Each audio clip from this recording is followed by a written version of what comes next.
भाजी नेहमी आपल्या पणासारखी मस्त चमचमीत असेल आणि दिसायला मस्त चटकदार असेल तर खायला मस्त मजाच वेगळी येते। आज आपण पाहणार आहोत मस्त चवीची आलू छोले।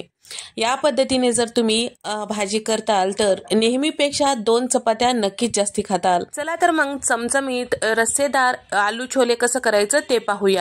तर इथे मी 2 कप चणे स्वच्छ धुवून त्यानंतर पाणी टाकून रात्रभर भिजत ठेवलेले होते। छान असं हे चणे छान भिजल्या गेलेले आहेत।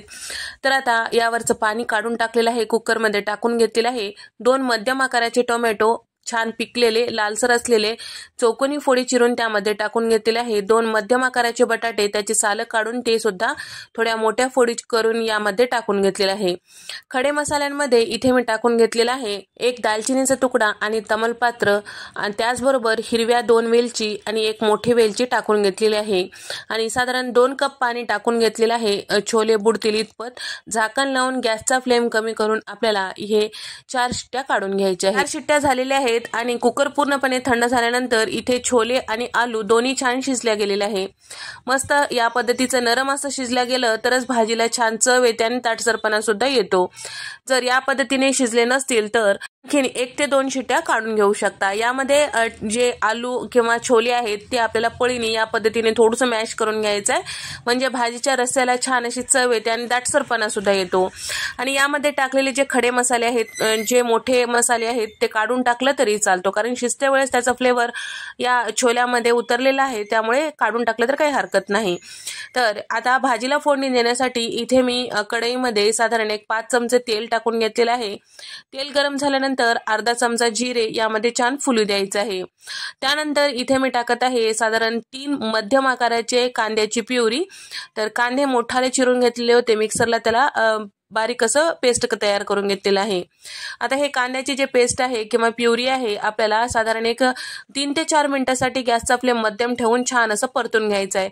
अशा प्रकारचे जेव्हा तुम्ही भाज्या करता त्यावेळेस कढई जी आहे छान जाडबुडाची घ्यायची, म्हणजे आपल्याला वाटण जास्त वेळ परतवता येईल। कांद्याची प्युरीचा हलकासा रंग चेंज झालं की यामध्ये टाकून घेत आहे 2 चमचे इतकं आलं लसण खलबत्त्यात जाडसर असं कुटून घेतलेलं त्याची पेस्ट, आलं लसूण आणि थोडेसे जिरे खलबत्त्यात वाटून घेतलेलं होतं। सोबतच इथे मी 1.5 चमचा रेग्युलर मिरची पावडर टाकून घेत आहे आणि रंगासाठी 1 चमचा बॅडगी मिरची पावडर टाकून घेत आहे। अर्धा चमचा हळद, 1.5 चमचा इथे मी धने पावडर टाकून घेतलेला आहे आणि त्यासोबत 1.5 चमचा इतकं छोले मसाला टाकून घेतलेला आहे आणि चवीपुरतं म्हणजेच भाजीला जेवढं मीठ लागते तेवढं टाकून घेतलेलं आहे। तर या ठिकाणी तुमच्याकडे छोले मसाला नसेल तर तुम्ही भाजीला जो कोणता मसाला वापरता ते अर्धा चमचा टाकू शकता। आता हे पावडर मसाले 1 मिनिट परतून घ्यायचा आहे आणि सोबतच 1 चमचा भर इथे मी टाकून घेतलेलं आहे लोणी किंवा तुम्ही बटर सुद्धा वापरू शकता। आता हे वाटण आपल्याला छान असं ह्या तेलामध्ये पावडर मसाल्यांसोबत अर्ध्या मिनिटासाठी परतून घ्यायचं आहे, करपू द्यायचं नाही। जर तुम्हाला वाटत असेल हे वाटण करपत आहे तर त्यावेळेस तुम्ही यामध्ये थोडंसं पाणी टाकू शकता। हे वाटण तेलामध्ये छान परतल्या गेलेलं आहे। आता शिजून घेतलेले आलू छोले होते ते टाकून घ्यायचं आहे। सगळे एकदाच टाकायचं नाही, 1-2 पळी टाकायचं, म्हणजे तेल वगैरे अंगावर उडणार नाही आणि फोडणी मधलं तेल जे आहे गॅसवर पसरणार नाही।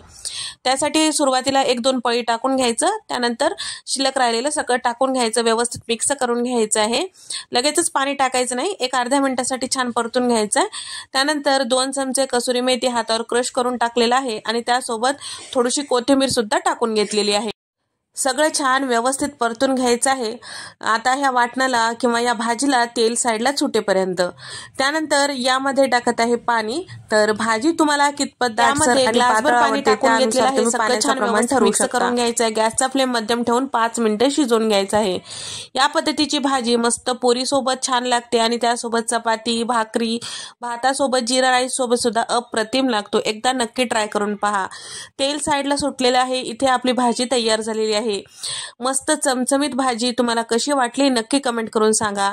मी घेतलेल्या प्रमाणानुसार इथे साधारण 7 ते 8 माणसांना एक वेळेस मस्त पोटभर पुरेल इतकी भाजी तयार होते। तर हा व्हिडिओ आवडला असेल तर व्हिडिओला लाईक करा, चॅनलला सबस्क्राईब करा। अशाच नवनवीन आणि पारंपरिक रेसिपीज मध्ये आपण भेट देऊया।